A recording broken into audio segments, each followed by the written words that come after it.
Hi everyone, welcome back to another video from Tech Basics. In this video, we are going to be learning how to fix limitations on PayPal. If your PayPal account has limitations, it means PayPal has restricted certain activities like sending or receiving money. This will go on until you resolve specific issues, so here are how you can fix them. Launch open your PayPal application or log into paypal.com on a web browser. Once you're in the home page of PayPal, look for any alerts or notifications about account limitations. You can also tap on the profile picture at the top right corner, and within the profile menu, scroll down and tap on Help.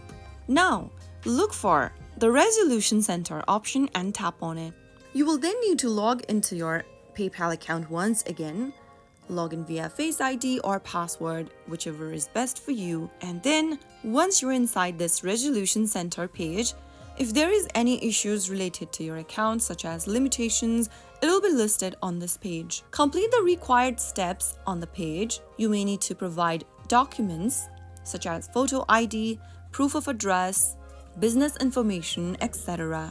If you also like to report a problem, simply tap on Report a Problem and make sure to choose one of your transactions where you have the issues going on. Follow any prompts to confirm your personal information after providing your document information, and if there is any unresolved buyer complaint, address them as well.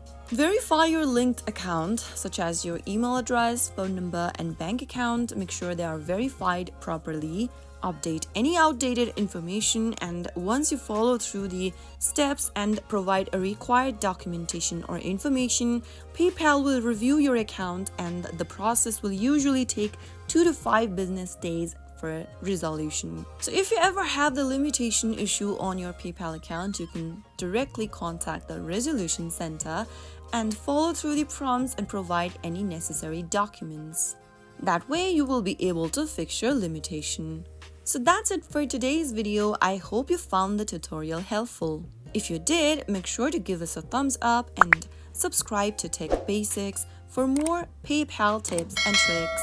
I'll see you again in the next video. Thank you for watching.